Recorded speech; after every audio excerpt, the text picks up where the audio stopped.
Hi everyone, ఈ వీడియోలో మనం జిమ్ రిస్ట్ హ్యాండ్ ర్యాప్స్ని ఏ విధంగా వాడాలో తెలుసుకుందాం. ముందుగా మనం ఈ లెఫ్ట్ హ్యాండ్ ర్యాప్ని ఎలా కట్టుకోవాలో చూద్దాం. ఈ థంబ్ లూప్ని ఇలా బొటన వేలికి చుట్టుకొని ఒక 2 to 3 రౌండ్స్ వచ్చేలా కట్టుకోవాలి. మరీ లూజ్గా కానీ మరీ టైట్గా కానీ కట్టుకోవద్దు. మీడియం టైట్గా ఉండేటట్టు చూసుకోవాలి.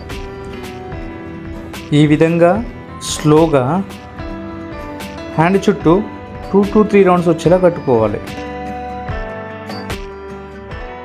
సేమ్ అదేవిధంగా రైట్ హ్యాండ్కి కూడా రైట్ హ్యాండ్ బొటన వేలికి ఇలా కట్టుకొని రిస్ట్ చుట్టూ 2 to 3 రౌండ్స్ వచ్చేటట్టు చుట్టుకోవాలి.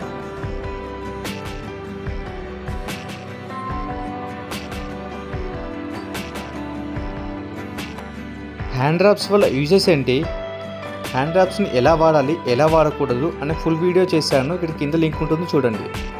అలాగే ఇలాంటి వీడియోస్ కోసం ఇప్పుడే ఛానల్ని సబ్స్క్రైబ్ చేసుకోండి. Thank you.